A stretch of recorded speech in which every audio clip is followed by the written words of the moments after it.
Je ne sais pas quel était moins, je ne sais pas quel était bien pour les immigrants.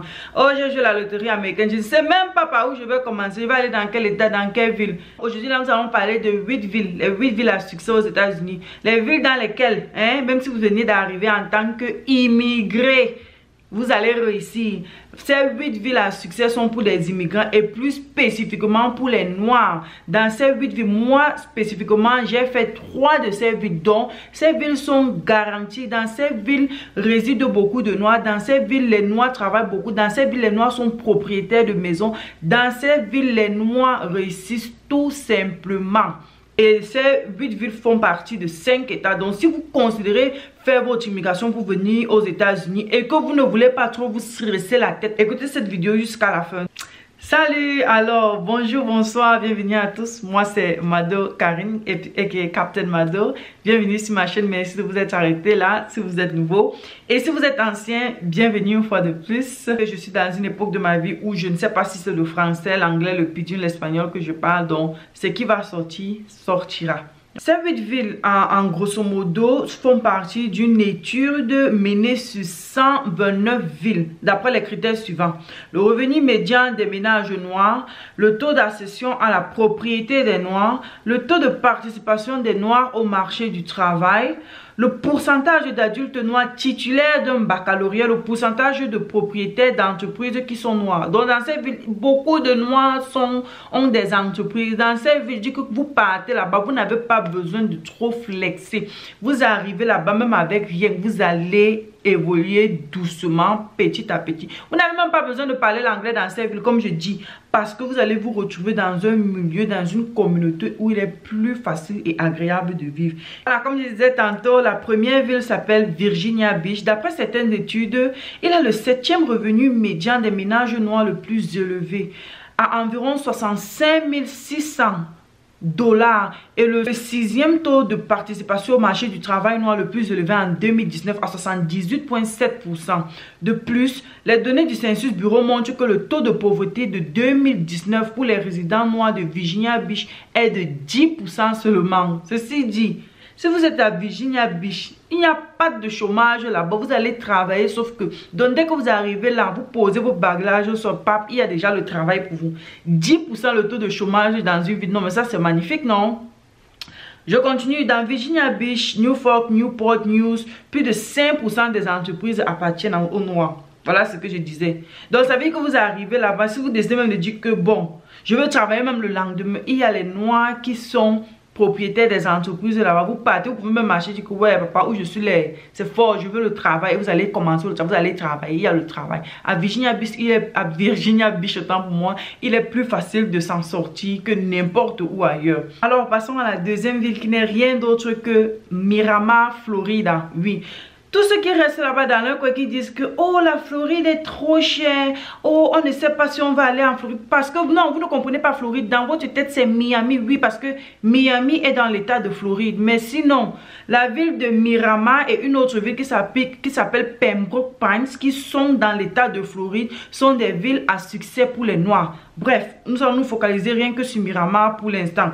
Donc comme je disais tantôt, à Miramar, moi particulièrement, je connais une forte communauté de Noirs là-bas et plus précisément communauté de Camerounais. Donc il est hors de question, il est impossible d'arriver à Miramar et de ne pas réussir. Les Noirs à Miramar sont propriétaires de beaucoup de maisons. Quand je parle de maisons, je ne parle pas de n'importe quelle maison, je parle des maisons luxueuses. Les Noirs ont, je peux dire et affirmer que les Noirs qui habitent à Miramar sont les Noirs qui ont réussi leur vie. Et je parle là parce que moi-même j'ai habité à Miramar avec certains Noirs. Donc ils sont Miramar a le taux d'accession à la propriété des Noirs le plus élevé de l'étude, ainsi qu'un revenu médian des ménages noirs élevé. Son taux de participation au marché du travail des Noirs est de 74,1% et son taux de pauvreté des Noirs est relativement faible. Donc, si vous voulez aller quelque part, il faut nettement considérer la ville de Miramar. Il faut considérer Miramar. À Miramar, c'est tout le monde qui réussit. Personne ne reste derrière. Si tu pars à Miramar et que tu ne réussis pas, ah, là alors je ne sais pas. Voilà, la troisième ville s'appelle Pembroke Pines. Pembroke Pines n'est pas loin de Miramar, comme je l'ai dit tout à l'heure. Donc, Miramar et Pembroke Pines, c'est un taxi. Ce n'est pas très loin, c'est genre, disons, autour de 30 minutes. mais ce sont des villes différentes. Ok, Pembroke Pines, c'est là-bas où moi-même j'ai fréquenté, c'est là-bas où se trouve mon école de vol, quelque part là-bas à Pembroke Pines. Cette ville se distingue par son taux élevé d'accession à la propriété des Noirs, ce qui signifie qu'il y a de bonnes opportunités pour posséder sa propre maison. Avec l'un des taux de pauvreté des Noirs les plus bas parmi les villes étudiées, Pembroke Pines offre une stabilité économique et une meilleure qualité de vie. De plus, le revenu médian des ménages noirs dépasse 61 500 l'année, en dollars, ce qui permet une certaine sécurité financière.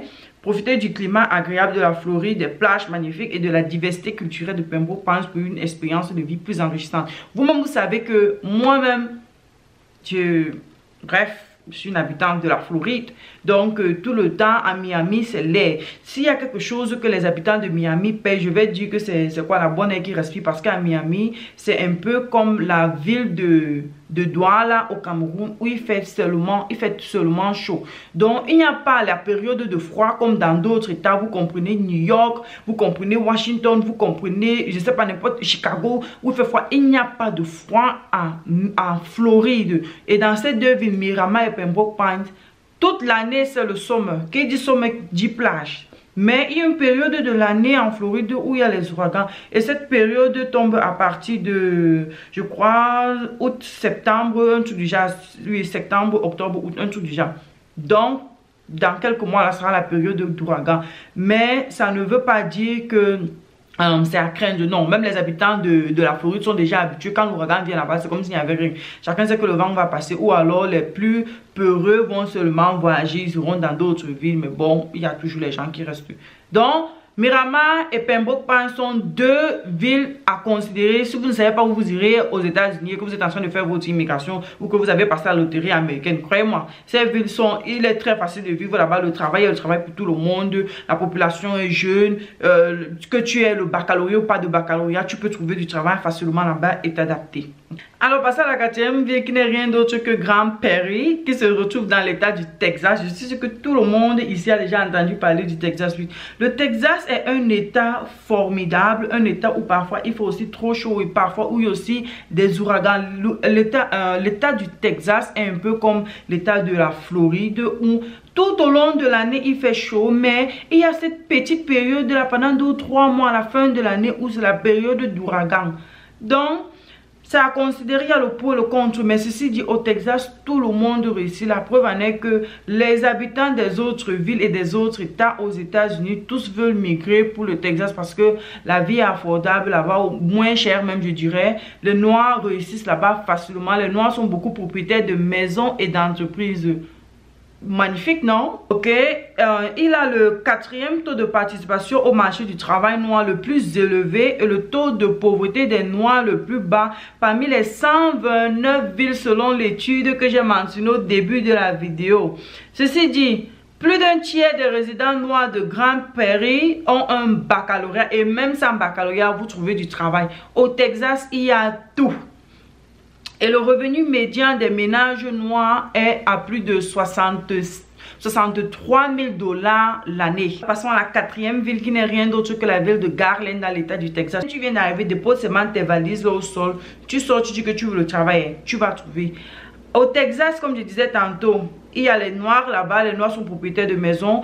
Beaucoup de Noirs sont propriétaires d'entreprises. Donc, un des rares états où si vous allez, dès que vous arrivez là-bas, si vous ne réussissez pas, même si vous êtes faible, bref, vous allez réussir. Il n'y a personne de chaud là-bas au Texas. Je dis bien personne. La ville au Texas s'appelle Garland. Je dis Texas parce que Garland est au Texas. L'état du Texas, c'est un état que je recommande fortement pour tous ceux-là qui sont en train de faire leur immigration, qui ont gagné la loterie américaine et qui veulent aller vivre au Texas. Vivre à Garland au Texas offre de nombreux avantages attrayants. Cette ville se distingue par son taux élevé d'accession à la propriété des Noirs, ce qui signifie qu'il y a de bonnes opportunités pour posséder sa propre maison, comme je disais tantôt. Un pourcentage élevé d'adultes noirs titulaires d'un baccalauréat. Garland favorise l'éducation et ouvre les portes pour des opportunités de carrière prometteuses. J'ai beaucoup d'amis particulièrement qui sont là-bas au Texas. Déjà que même si je ne sais pas où je vais dormir, je prends l'avion, j'arrive et seulement dit que ok, j'appelle. Ils sont là-bas pleins et tous s'en sortent. De plus, le pourcentage élevé d'entreprises appartenant à des Noirs indiquent un environnement propice à l'entrepreneuriat et à la diversité économique. Donc tous ceux qui sont des entrepreneurs là, que vous ne savez pas où vous irez si vous arrivez aux États-Unis, considérez aller au Texas. Là-bas la vie est paisible, là-bas la vie... Bref, c'est là-bas où tout le monde peut commencer simplement et réussir. Il faut pas aller dans les États trop huppés là et puis c'est difficile. Alors passons à la 5e ville qui se situe en Caroline du Nord. Cette ville s'appelle Charlotte. Je ne sais pas si vous avez entendu, mais Charlotte aussi est une ville assez populaire où les Noirs vivent beaucoup et s'en sortent aussi facilement. Avec plus de 30% des Noirs détenant d'un baccalauréat, cette ville offre des opportunités éducatives solides et des perspectives de carrière prometteuses. De plus, 4% des entreprises de la région métropolitaine de Charlotte appartiennent à des Noirs, favorisant l'entrepreneuriat et la diversité économique. Charlotte se distingue également par sa scène artistique et culturelle dynamique, offrant de nombreuses activités de loisirs en tant que ville accueillante et diversifiée. Charlotte offre un sentiment d'appartenance et une qualité de vie agréable. Profitez de nombreux avantages que Charlotte, Caroline du Nord a offert, une expérience de vie enrichissante. Oui, moi aussi j'ai déjà été à Charlotte en Caroline du Nord, mais j'étais juste en train de faire une transition là-bas quand j'étais en train de voler. Mais sinon, je recommande fortement la ville de Charlotte qui se retrouve en Caroline du Nord. La 6e ville dont nous allons parler maintenant se retrouve en Caroline du Sud. Vous allez dire que Caroline du Nord, Caroline du Sud. Mais oui, ce sont des États à succès et ce sont des villes à succès pour les Noirs. Il est plus facile de réussir là-bas. Là-bas, c'est notre succès en avant. Alors, la ville qui se retrouve en Caroline du Sud s'appelle Durham. Durham favorise l'éducation et offre des opportunités de carrière prometteuses. Cette ville se distingue également par le pourcentage d'entreprises appartenant à des Noirs, ce qui encourage bien évidemment l'entrepreneuriat et la diversité économique. Avec une atmosphère dynamique et une communauté accueillante, Durham offre un sentiment d'appartenance et une qualité de vie agréable. Voilà, passons à la 7e ville qui n'est rien d'autre que Aurora dans l'état d'Illinois. Oui, l'état d'Illinois est un état qui est très florissant pour les Noirs, un état où les Noirs s'en sortent facilement et d'après certaines études, Aurora a le 4e taux de propriété des Noirs le plus élevé, le 6e revenu médian des ménages noirs et le 10e taux de pauvreté des Noirs le plus bas. Le taux de participation de la main-d'œuvre noire est à 73,5% et plus de 29% des résidents noirs ont un baccalauréat. Même sans baccalauréat, vous allez réussir très facilement à Aurora, qui est dans l'état d'Illinois. La ville s'appelle Aurora une fois de plus. L'état d'Illinois et plus précisément la ville d'Aurora est fortement conseillé pour les nouveaux arrivés là, ceux qui ne connaissent pas où ils vont aller, ceux qui ne connaissent même pas où ils vont commencer, ceux qui ne veulent pas aussi flexer pour se faire mal à la tête. Considérez la ville d'Aurora dans l'état d'Illinois. Bon, voilà les états et les villes que je recommande fortement. Dans l'état de Floride et dans l'état du Texas, il y avait deux villes, right? En Floride, on a noté Miramar et Pembroke Pines, et dans l'état du Texas, on a noté Garland et Grand Prairie. Vous voyez que dans l'état de Floride et l'état du Texas, les deux états là sont à considérer impérativement. Si vous savez que vous êtes noir et que vous voulez aller aux États-Unis, si vous ne voulez pas trop flexer, vous casser la tête. Maintenant, je vais vous donner les bonus, je vais vous donner les états bonus dans lesquels vous pouvez facilement réussir aux États-Unis.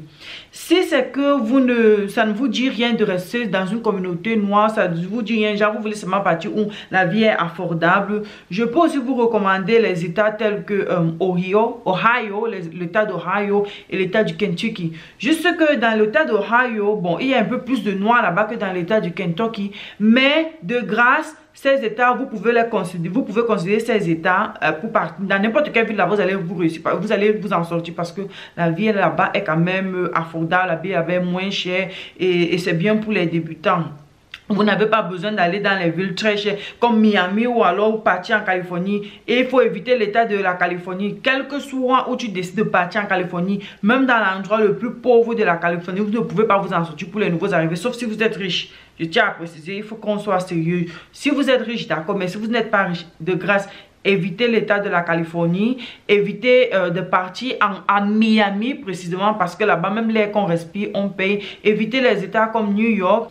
Alors, c'était tout pour la vidéo. J'espère qu'elle vous aidera. Ces villes sont fortement recommandées. Ce sont les villes à succès très adaptables, à succès très pratique et facile. Ok, c'était Mado Karine. Ciao, ciao, on se prend à la prochaine pour notre vidéo. Bye bye.